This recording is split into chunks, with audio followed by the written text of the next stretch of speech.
Good evening and welcome to the Tuesday, January 16th meeting of the Planning and Zoning Board, actually our first meeting of the year.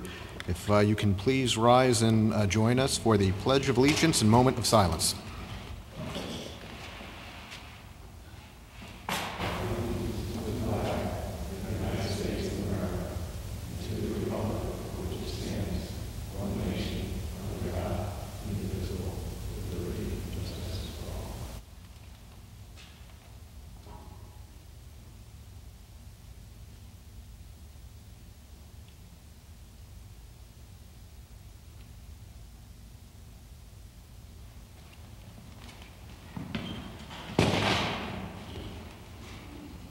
If we can have a roll call of the members from my left.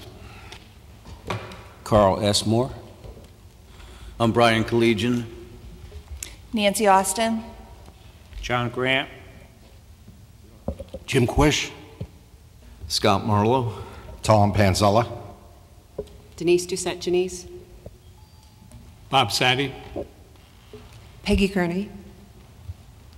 And I'm David Solkis, the city planner and acting chair for a short period of time this evening, hopefully. And I'm joined by Meg Green, our recording secretary. The first order of business this evening is the election of a chair and vice chair. So first off, do we have any nominations for chair? Mr. Solkis, I place a nomination, name of James Quish of the 3rd District. Thank you. Is there a second? I'll second it. Okay. Are there any other nominations for chair of the board this evening? Seeing none, we will take a vote. All those in favor of James Quish as chair of the Planning and Zoning Board, please raise your hand. All those against? We have a majority. Congratulations.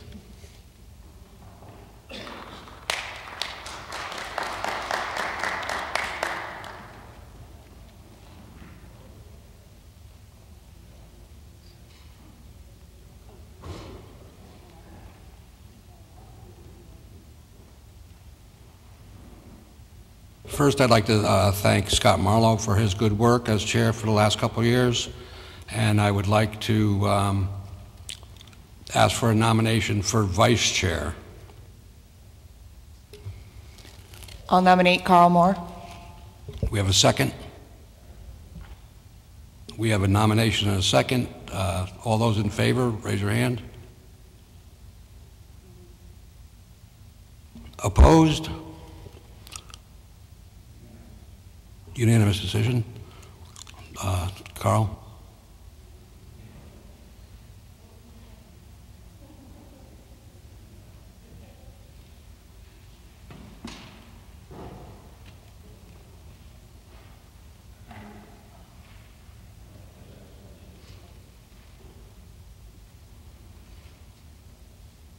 So our first order of business is a P&Z recommendation of Ed Mead as Inland Wetlands Commissioner. David, would you speak to that? The Inland Wetlands Board is made up of appointees who are appointed by various bodies in the city. And one of those positions is what's called the Planning and Zoning Board appointee. So what happens is we get a recommendation of someone, and in this case it's Ed Mead, who's actually a former Planning and Zoning Board member, who can fill that spot if you folks approve his appointment. So do we need a motion and a vote on that? Yeah, you should have a motion and a vote, and then it will go on to the mayor and to the Board of Aldermen for approval. Great. Do I have a motion? I would recommend to approve Ed Mead as an Inland Wetlands Commissioner. I have a second. I'll second. We have a motion and a second. All those in favor, raise your hand. Opposed? Motion passes.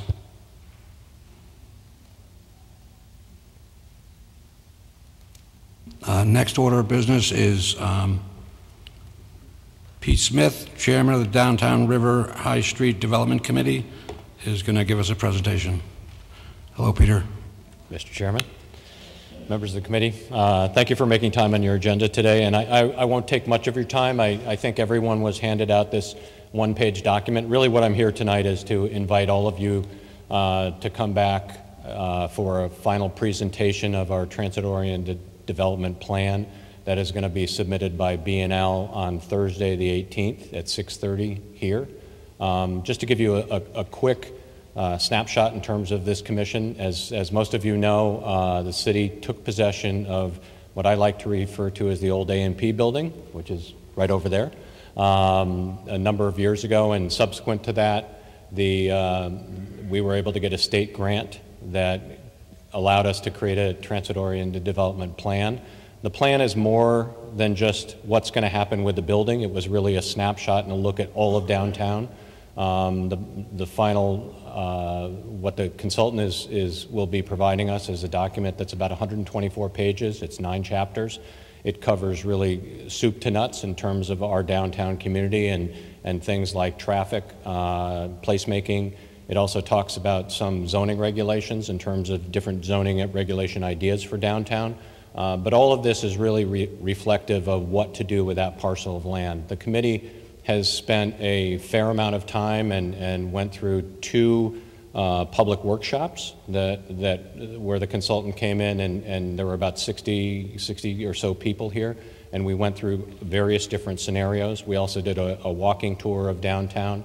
And so really what you're going to see on Thursday is the consultant giving a whole bunch of ideas for our community to think about. It's not like that's this is the final proposal.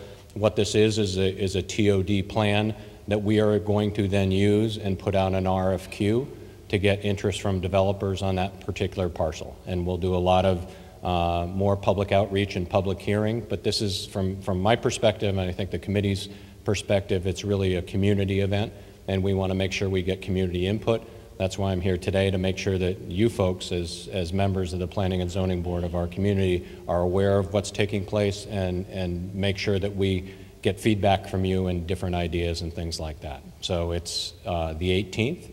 It will be in this building, and if you can make it, that would be great. If not, Julie is going to have the final plan will be available on Friday for folks to review.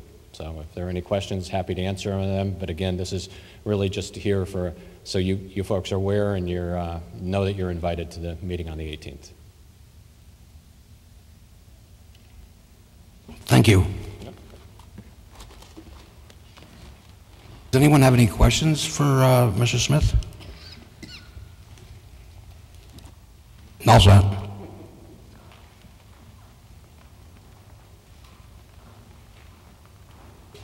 Next order of business is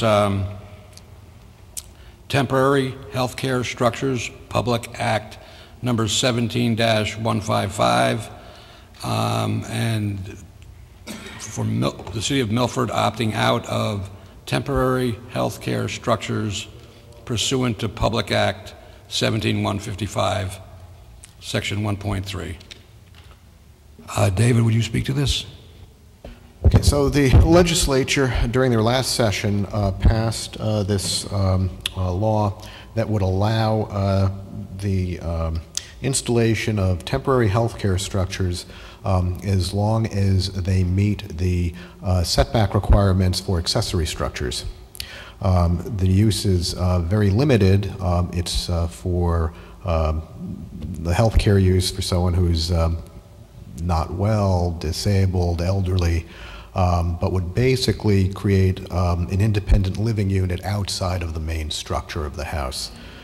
It would have to be connected to sewers, it would have to be connected to the septic, whatever utilities are there would have to be connected to, and ultimately it would be removed. But what the legislature also did is they allowed for municipalities to opt out of this as an option, because I guess it was felt that it would create issues in certain municipalities if someone could just come in and ask for this. One of the provisions of it is that if someone comes in and asks for one of these structures, basically, as long as it meets the setback requirements and it can be hooked into the utilities and all of those things, the city basically has 15 days to give them a permit.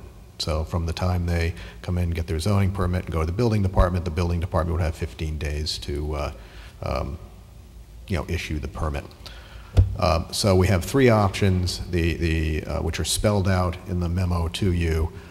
One is to opt out entirely. One is to just go along with the statute as is, and when people come in, we process applications as is. Or the other option is to perhaps come up with our own regulations to allow that use. So those are the three options, and the purpose of the public hearing is that if, in fact, after we collect public testimony, if the city wants to opt out, then we've done the first step, which is having this public hearing, which is required in the opt-out process. Thank you. Any members of the board have any questions or any comments to make on this? Mr. Sadi? Thank you, Mr. Sulkus. The paperwork that was given to us is very minimal. So let's assume that a structure is placed on a piece of property. Are there going to be any taxation issues regarding that? So does that require an additional assessment for taxation purposes at all? I don't have the answer to that question, but presumably, like any accessory structure, it would be taxed. Anybody else?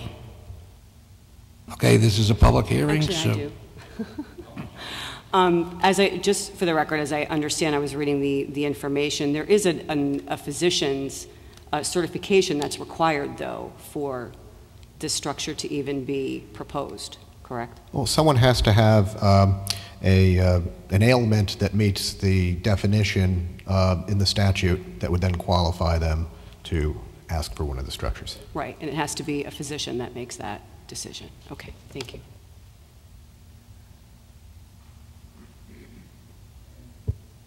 This is a public hearing. If there's anybody who would like to speak, please come to the podium. Please state your name and address for the record. Speak into the microphone. Good evening. My name is Lauren Larkin, 85 Viscount Drive, number 14B. When I read about this temporary health care structure and that the city might opt out, I really felt I had to come speak in favor of this. I currently have a father out of state, and he is in need of health care or a nursing home. As my sister is checking into this, minimum costs are $10,000 a month. That is not affordable to the average person. In addition, my grandmother, who passed away years ago, had to be put in a nursing home, and I saw how quickly she went downhill. At that time, I had 3 young children. Our bedrooms were doubled up. I had no room for her. And I was only able to go visit her 1 time a week. So after my children got out of school, Friday afternoon, that's when we'd go visit my grandmother. I still feel guilty to this day that there was something else that I could not do for her.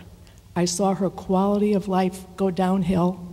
No other grandchildren, live nearby to visit her.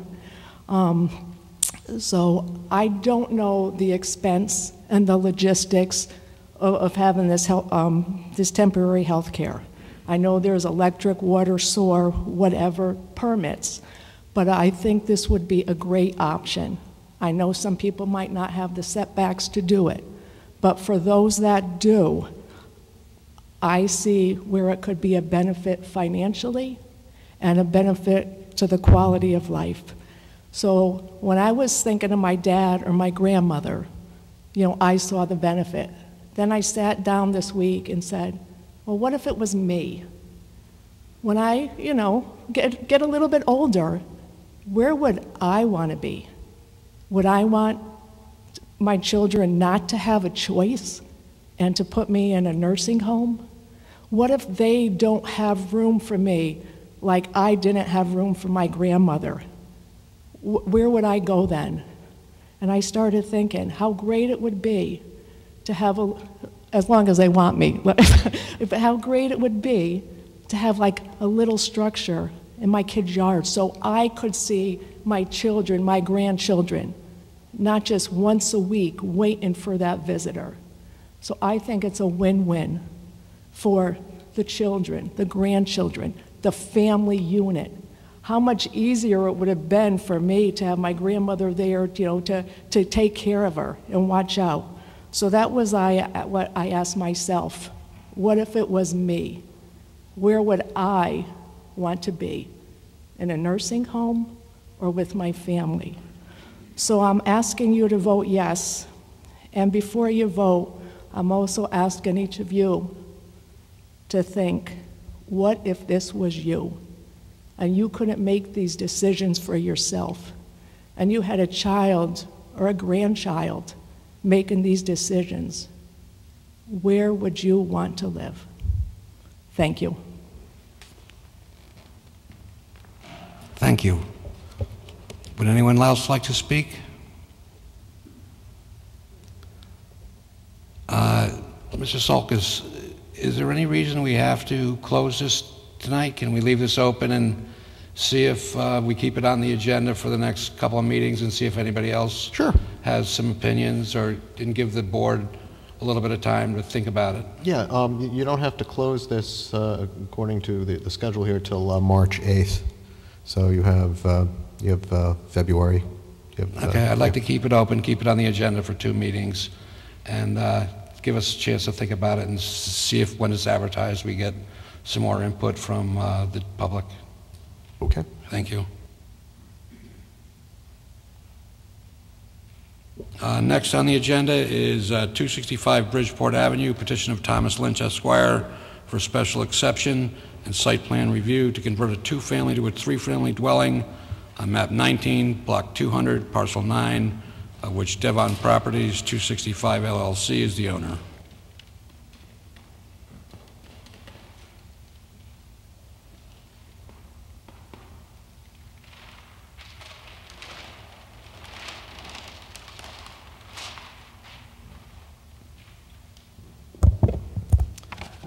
Good evening, Mr. Chairman, members of the board. For the record, my name is Thomas Lynch. I'm an attorney with the law firm of Lynch, Trimbicki, and Boynton. My office is located here in Milford at 63 Cherry Street. I wanted to start by wishing all of you a Happy New Year. It's good to see you back after the holidays. I also want to give best wishes to the new members of the board, a couple of familiar faces that I've known over the years. And I think you'll all find this to be a rather intellectually stimulating process, and I wish you well in making decisions that'll clearly act in the best interests of Milford in terms of planning and zoning. So welcome to the board. I'm here tonight with an application on behalf of my client John O'Connell. Mr. O'Connell is the owner of the property at 265 Bridgeport Avenue, and we're before you with an application that I tend to want to call a sort of a technicality in the zoning regulations. The property is currently being used as a 2-family dwelling unit. It's located in the CDD2 zone, which, as we all know, is the basically the Devon Center zone. It's the commercial corridor that comes across the bridge from Stratford and traverses up to the end of Bridgeport Avenue before we reach the next zone coming into the center of Milford. And it's a zone that encourages mixed use. It's a zone that encourages commercial development. And this particular property, in the past, up until 1985, was in fact utilized as a 3-family dwelling structure. My client purchased the property in 1985, and at that time he was involved in real estate development, so he had converted the front portion of the property into his offices, and then the rear portion, the single-family level, single-story level of the property to the rear was utilized as an apartment. So that went on for a good number of years, and then he had an office on the first floor with an apartment on the second floor, and now for the last 10 years or so, it's been utilized as a two-family. So there's a history here of this property being utilized not only as 3 units, whether it's mixed or residential, but actually for a period of time, it was used as a 3-family residential dwelling and then converted over to an office use. So the plan that we submitted to you is to add a very small addition to the rear residential unit in the back of the property. It's some 10 by 24 feet. And the front building that's now being utilized as 1 residential unit between the basement, the first floor, and the second floor is being sought to be converted to 2 uses, 2 units. The basement and the first floor would be 1 residential unit, and then the second floor would be the third. All right? So I just wanted to give you a little bit of a background on this. And the other aspect that I wanted to stress right from the outset was that this is an application for a special exception. And under our zoning regulations, special exceptions cover requests from applicants where the particular use that they're seeking is not allowed as a permitted use, it's not set forth as a special use that can be obtained by meeting certain standards, and on the other hand, it's not a prohibited use. So basically we will be before you with a request for an exception to the zoning regulations to allow this third use. The site plan that we submitted shows 6 parking spaces in the rear and 1 in the front, so that meets the zoning regulations. We've also submitted a plan showing the lighting that's going to be added to the last addition in the back. And we also submitted elevations. I think you had a chance to review those. Basically, the floor plan is laid out along with the elevation drawings in the plan showing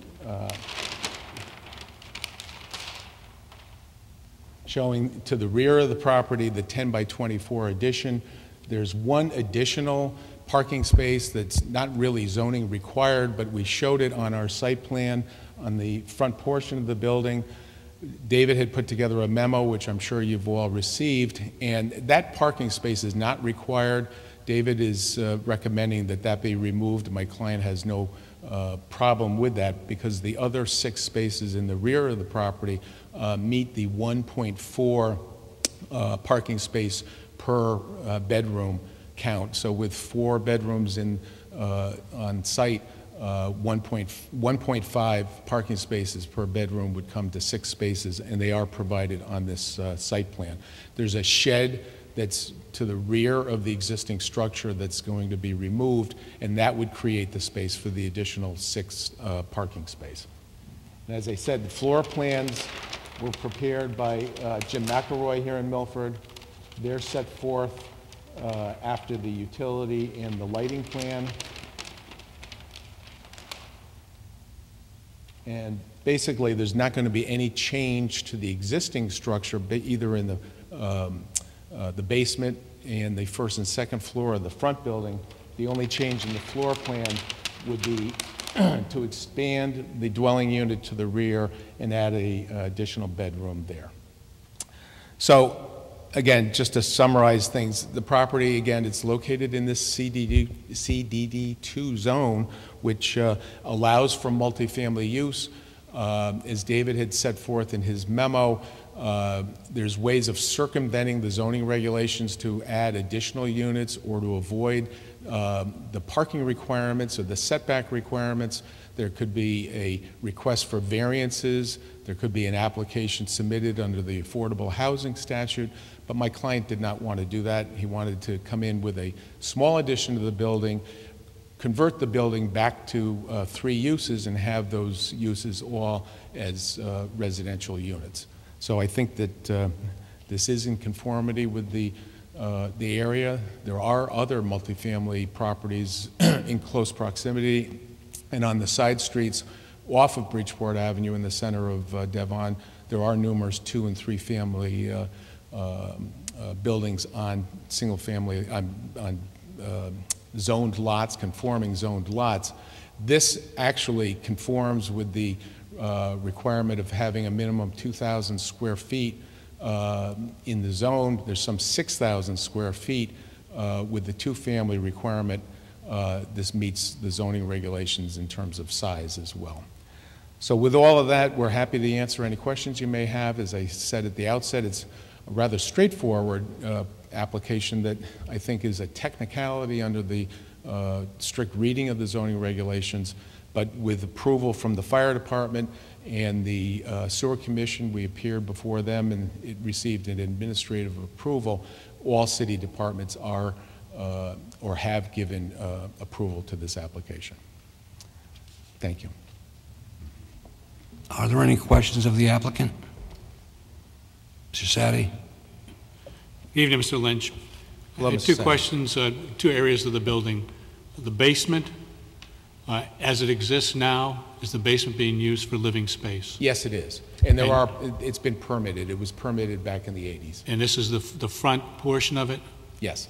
What about the area that you're now building? And if you could comment on the existing basement as it is, and then the 10 by 24 addition, is that going to be also tied into the basement? The entire rear portion of the structure is on grade, so the basement portion of the building is only the front portion. Then it was constructed in the 1930s. There was an addition that was put on back in the 70s, but that's on grade.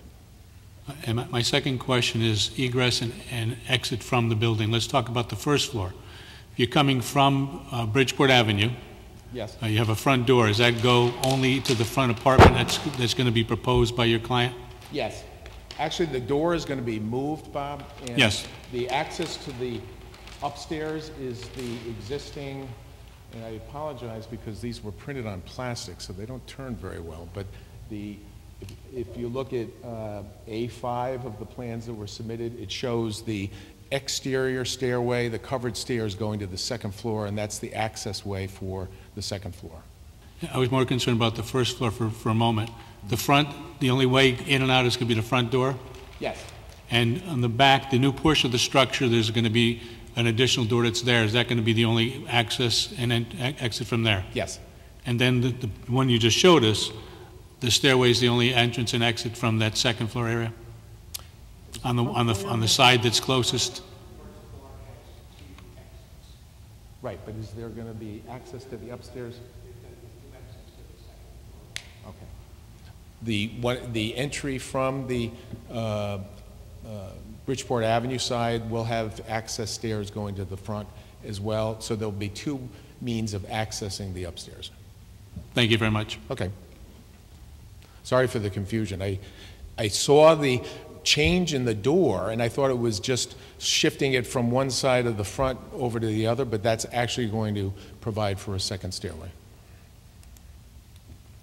Mr. Grant? A question. It shows there's a bedroom in the basement in the Correct. back section? Yes. And in the front section, not in the back section. In the basement. There's a bedroom in the basement. Shows a stairway to a hatchway door as the means of egress.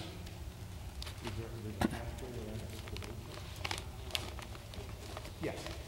All right, if you look at the floor plan on the first floor, at the location of that hatchway door, when both those doors are open, there's a wall right in front of it. There's no way to get out. So the person would actually have no means of egress out of that basement bedroom. But it's all one unit. Sorry? It's all one unit. The basement is part of the first floor unit. I understand it's part of the first floor unit, but the code requires that it has to have any living space below grade has to have an emergency exit, either a Bilko door or a window well. All right. I think we can get a clarification on the status of this hatchway. Yeah. John O'Connell, 88 You got to speak up. Hill Road. John You O'Connell. speak into the 88 mic, please. Yes, thanks. Too close? Speak into the microphone, please. In the basement, there is a door. It leads out to a stairwell that you can get out of the basement from. It's on, if you're facing the front of the building, it's on the left side. Yeah. Can we do it here? Yeah. Well, wait, let's do it right here. It's right here. You want to put that? It's the basement, there's a bedroom and a corner.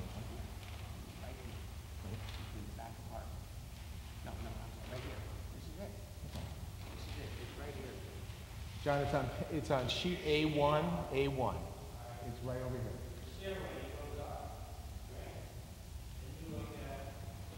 here. Look at, on sheet A1, shows the egress stair going up through the hatchway door. Then when you look at drawing A2,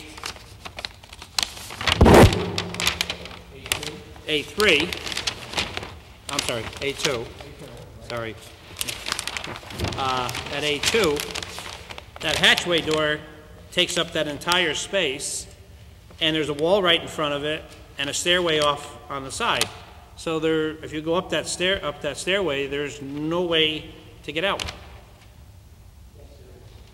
How? Can you speak into the mic, please? Excuse me, pass the microphone. Yep.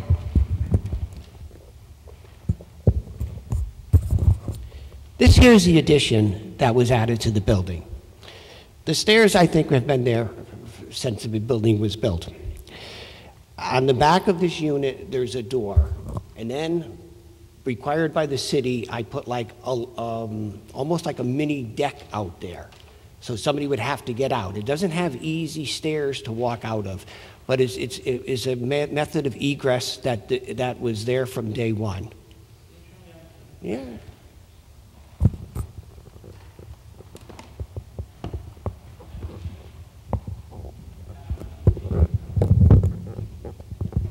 All right, I'm in the basement on sheet A1. Yeah. I go up the stairway. It comes this way, and it comes this way. I don't think that's a good skill. You come out here and you go up this way. And the stair turns. Yeah. So the right drawing on 2 that shows this Bilko door this way is incorrect? I think that's actually a roof over that. That's not a Bilko door. That's not the way it is? No.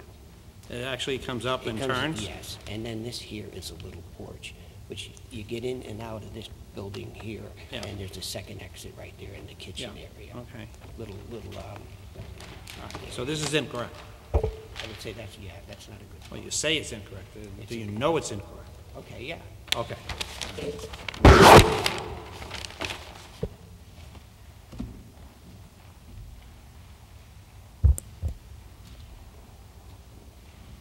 Any further questions?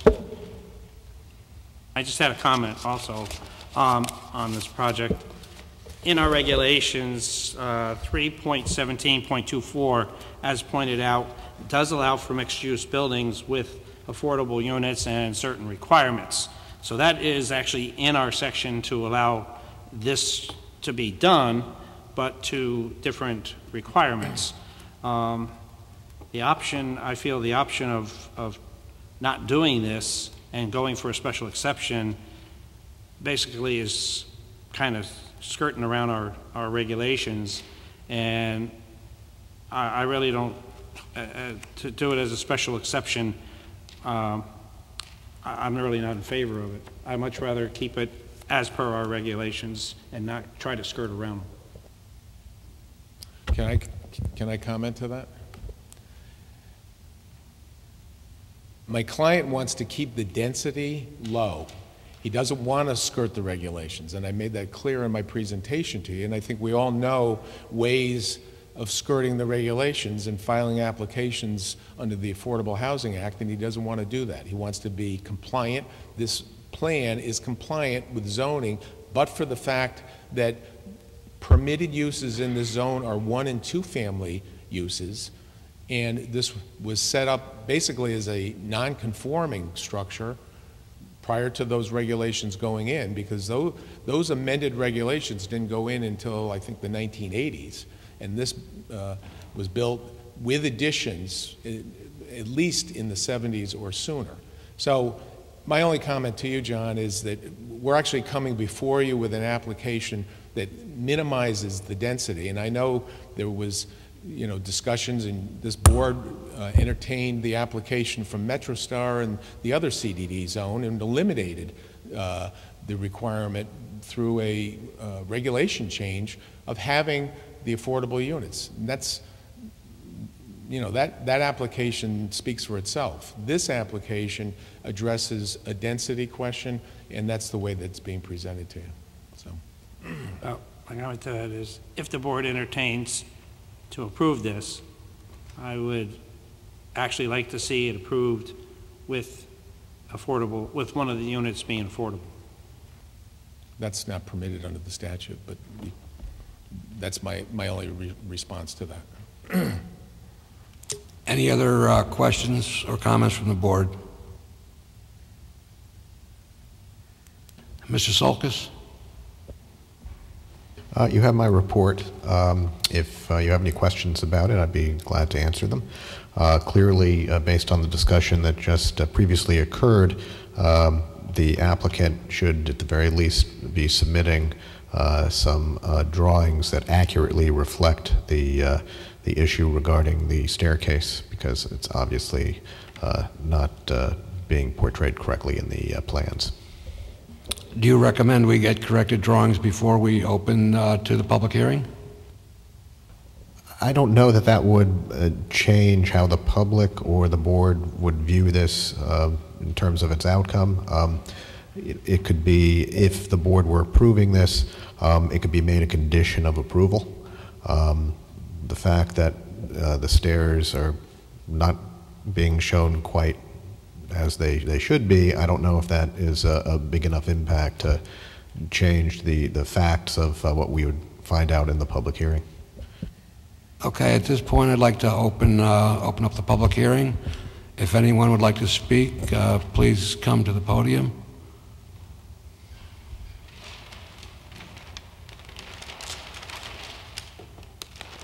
Okay, seeing none, we will close the public hearing.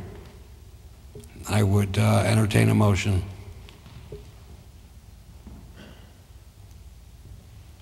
I'd make a motion to deny the application. Do we have a second? I second.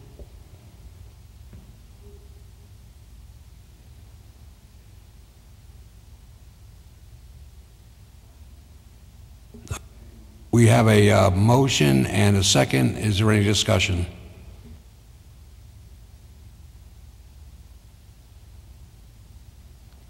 Seeing none, we will call the roll.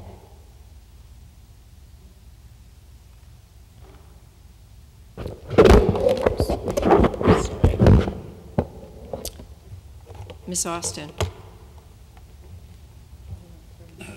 With Brian. I'm sorry, I've got it in alphabetical order. That's fine. I'm Brian Collegian. I'm in favor of denying the project. Okay, Ms. Austin? I'm against the motion. Mr. Grant? For the motion. Mr. Moore? Against the motion? Mr. Marlowe? For the motion. Mr. Panzella? Against the motion. Ms. Doucette Janice? For the motion. Mr. Sadi? Against the motion. And Ms. Kearney? Could you repeat, please? Against the motion? Thank you.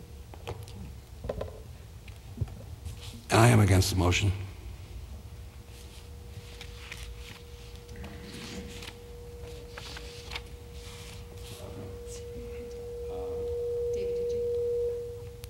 Because I was calling the roll, I got the, so we have 6 against the motion, 4 for the motion. So the motion fails. So this is, we've gotten caught on this in the past. That was a motion to deny. So in effect, you have to be clear that the board, to put it another way, for this motion to have, for this project to have been approved, it would have needed 7 votes in favor. In this case, it did not have a motion.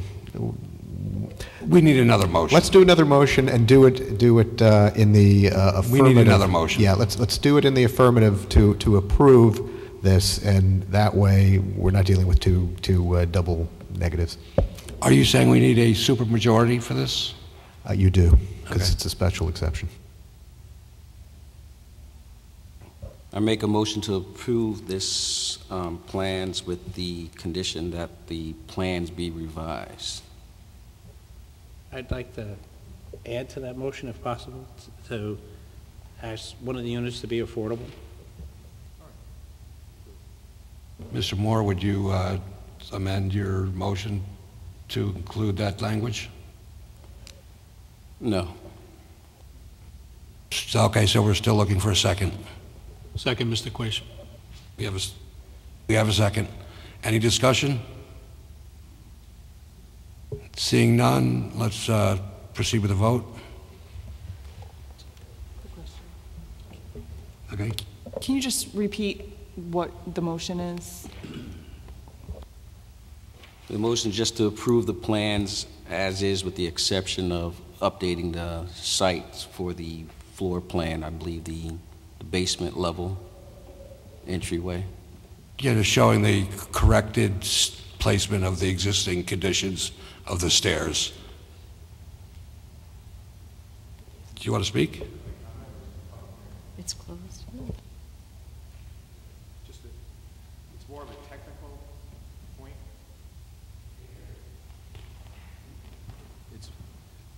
It's more of a technical point going to Mr. Grant's motion, so I don't know if it's appropriate for me to comment on that. Mr. Grant's motion, I believe, was not approved to be added. No, the amendment that he wanted to make to Mr. Moore's motion. But that amendment, I don't believe, was seconded, so it's not part of the motion. Okay. The current motion that's in front of us is just to approve the plan, which is to include corrected drawings to show the existing conditions that are accurate where the stair is located. And we have a second from Mr. Sadi, and now we're looking for any comments. I don't know if Mr. Moore's motion is to incorporate the comments made by the city engineer dated January 9th, 2018. What are those comments? There are comments to his recommendations. Maintenance plan for catch basins include an insert prepared by a licensed, Connecticut licensed professional engineer that is filled out in the office of the Milford City Clerk. Plans to be revised to indicate underground utilities, address any issues. Item 6, I guess item 6 pertains to concrete curbs, sidewalks. It's basically his recommendations. So, Mr. Moore, would you like to include that in your motion? Just have a question for staff. Have these all been taken care of, or? No, I think it would be good to add that to the motion. I'd like to add that based off of the city engineer's recommendation to the motion. Mr. Sadi, is your second still good? My second is still good. Okay, any further comments? I'd like to add to the amendment that one unit be affordable. Okay, we actually just did that a minute ago, and we did not get a second for it. I'll second. Well, we don't have a motion. We have a different motion on the floor.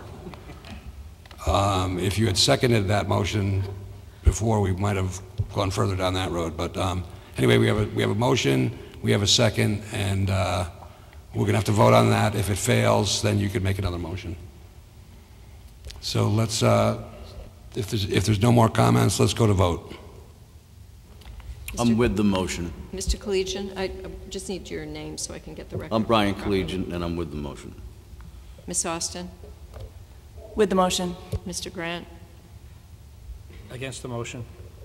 Mr. Moore? With the motion. Mr. Marlowe? Against the motion. Mr. Panzella? With the motion. Ms. Denise, sorry, Doucette Denise? Against the motion. Mr. Sadi? For the motion. Ms. Kearney? For the motion. Mr. Quish? I'm with the motion. The motion passes, 7 for the motion and 3 against the motion. Motion passes.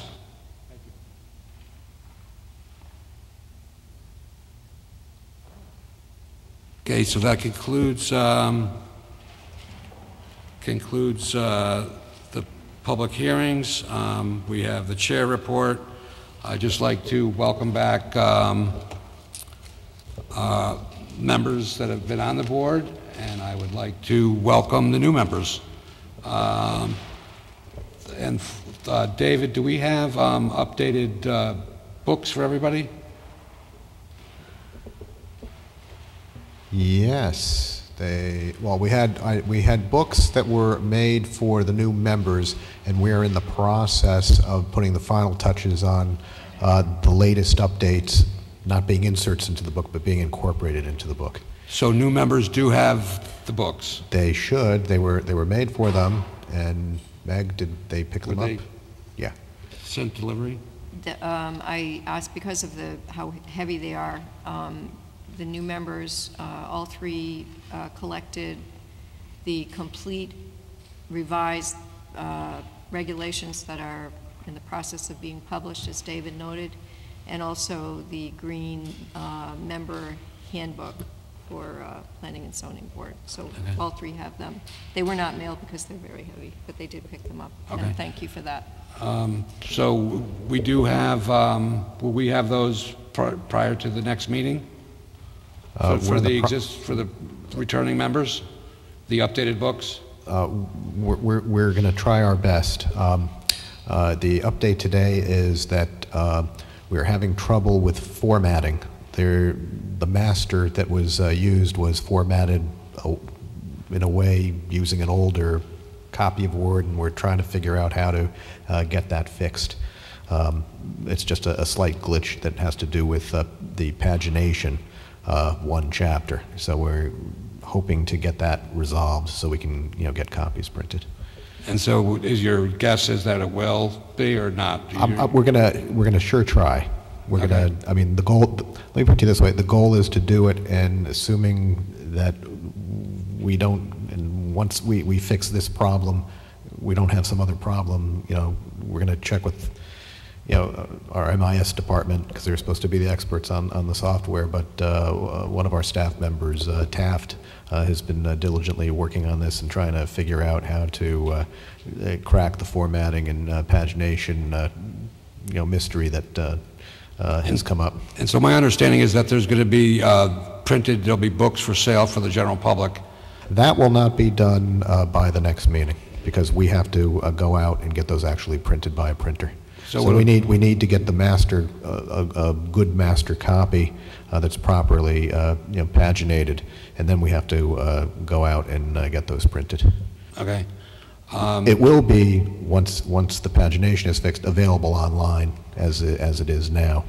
Okay. I mean, I would like to do. I would like to start either the next meeting or the following meeting a little early and do onboarding for the new members as well as refresher for the existing members, just going through the book together, and if the public can be here when they're available for purchase, so that anybody who would like to purchase can come through it and just get a sense of where specific regulations are, and so that everybody's either introduced or reintroduced to the book. So what you're saying is you want to have another meeting, or no, just a few minutes before either the next meeting or the following meeting. If more than 2 of you are meeting for a purpose, it has to be a formal meeting. Yeah, it'll be here. It'll be agenda. It'll be noticed. Okay. Yeah, it'll just be onboarding. It'll be review of the book. Okay, and also as I've told members over the years and continue to tell you, for the new members, I do an orientation. You can just call me and come into the office. We'll set up an appointment, and I'll be glad to walk the new members through everything that's planning and zoning.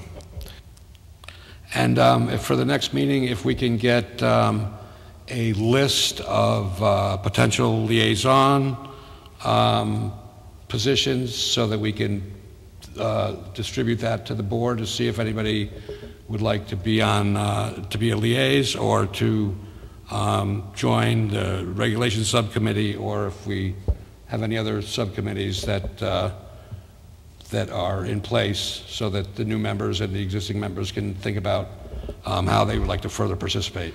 Yeah, I mean, to make it easy, the three liaison positions are wetlands, police, and the Board of Aldermen.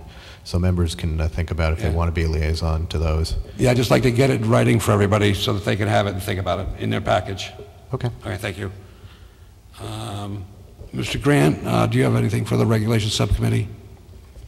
I'd like to invite any of the new members and existing members that were here before.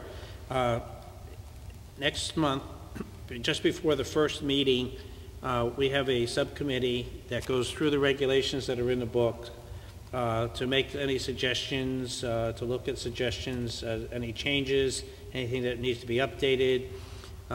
So we have a subcommittee that basically for regulation changes. We meet at 6:30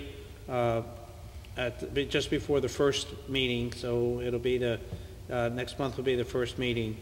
Anybody that's interested, be here at 6:30. I feel it's a good way to get to know the regulations by being on the committee. You're going through the book, so you're basically reading it, and you become a lot more familiar with what the regulations state. So if you're interested, like I said, 6:30, just before the first meeting next month. We have approval of the minutes. Do we have a motion? A motion to approve the meeting. Second? Second. In favor? Opposed? Passes. Staff report. Thank you. Mr. Sadi abstained. Staff report is welcome, new members, and I'm available to meet with you and give you an orientation, as I stated earlier. Feel free to reach out to me, and we'll set up a time. Thanks. Great. Thanks for the first meeting, and motion to adjourn.